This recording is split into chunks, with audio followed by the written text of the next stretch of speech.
मैं तो तपेश जी से कहना चाहता हूं, तपेश जी आपने एक उदाहरण दिया कि अगर 100 मीटर की रेस है और बीच में क्रम्प आ जाता है तो आप क्रम्प की चर्चा मत कीजिए, चिंता इस बात की कीजिए या चर्चा इस बात की कीजिए कि रेस जीता कौन।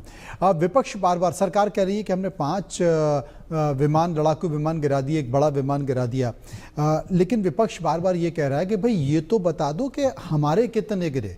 पाकिस्तान 5 का दावा कर रहा है, तो इसमें बताने में क्या जाता है? भाई ठीक है, युद्ध होता है तो नुकसान हो जाता है, उसमें दिक्कत क्या है?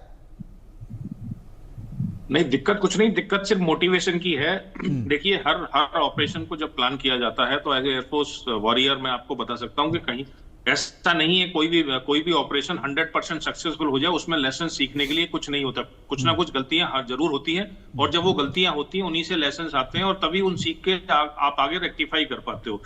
लेकिन अब बात इतनी सी है कि 2 पड़ोसियों में झगड़ा हुआ और बंद कमरे में हो गया, किसी ने देखा नहीं, एक ने 5 थप्पड़ मार दिए, एक ने 4 मार दिए। अब कोई अपनी अपनी कहानी बताना नहीं चाह रहा, कमजोर नहीं पड़ना चाह रहा, इसलिए ये मैटर नहीं करता। क्योंकि इतने बड़े वॉर में जितना हमने नुकसान किया, अगर हमारे लॉसेस हुए, मैं बता रहा हूं हमारे लॉसेस हुए और हमारे सीडीएस ने भी बताया लॉसेस हुए पहले दिन, और मैंने आपको ये बहुत ब्यूटीफुली एक्सप्लेन किया कि हमारा मिशन कितना ज्यादा रेस्ट्रिक्टिव था, हमारी मिशन की क्रिटिकलिटी और वनरेबिलिटी बहुत ज्यादा थी, हमारे ऊपर प्रहार हो रहे थे, हमने तब भी उनके मिलिट्री इंस्टॉलेशंस को नहीं टारगेट किया, क्योंकि हमें मिलिट्री एम ये मिला था कि हमें किसी भी तरह इन 9 टारगेट्स को ध्वस्त करना है। और हमें क्योंकि हमने एस्केलेशन मैट्रिक्स ऐसी बनाई थी कि हम खुद एस्केलेट नहीं करेंगे, तो ये खुद ही इतना एस्केलेटिव मैट्रिक्स के हिसाब से इतना रिस्की मिशन था, तो इसमें हमारे कुछ लॉसेज हो गए। देखिए, अगर मैं आपको 3 बोल दूं या 5 बोल दूं, इससे कोई फर्क नहीं पड़ने वाला।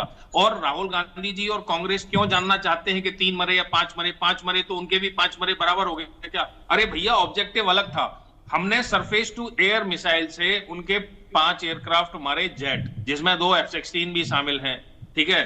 तीसरा, हमने एक AEWNC और एलिंट एयरक्राफ्ट तबाह किया उनका, वो सरफेस टू एयर है। इसके अलावा जो हमने जैकोबाबाद में और भोलारी में और सरगोदा में जो मिसाइल मारी, उनसे जो ग्राउंड पे कितने तबाह हुए वो अलग है। मैं आपको इंडियन एयरफोर्स की एक काबिलियत बताता हूं जो शायद किसी चैनल ने नहीं बताई होगी, कि भोलारी एयरफील्ड पे उनका AEWNC जो airborne early warning and control system aircraft होता है, बेसिकली जो रडार्स नीचे होते हैं ग्राउंड पे, वो एयर में होते हैं एयरक्राफ्ट के ऊपर, वहीं से कंट्रोल होता है, उसकी पिकअप रेंजेस अच्छी होती है, तो इसलिए वो फोर्स मल्टीप्लायर कहते हैं उसको। वो उसकी 5 फीट की कंक्रीट की छत थी, सिर्फ एसी डक्ट है उसमें 45 सेंटीमीटर 1.5 फीट बाई 1.5 फीट का। मिसाइल ने उस 45 सेंटीमीटर बाई 45 सेंटीमीटर में जाके होल करके और अंदर उस एयरक्राफ्ट को तबाह किया, जिसमें उनके काफी एयरफोर्स के मैन भी मरे। तो this is what is the accuracy की बात कर रहे हैं, ये एक्यूरेसी की बात कर रहे हैं, और इसमें अगर थोड़ा बहुत ऊंच नीच हो दिया तो इस बात को समझना होगा। लेकिन फिर भी सवाल पूछे जा रहे हैं। शुक्रिया हम करेंगे तपेश जी का, शुक्रिया हम करेंगे विनोद कुमार।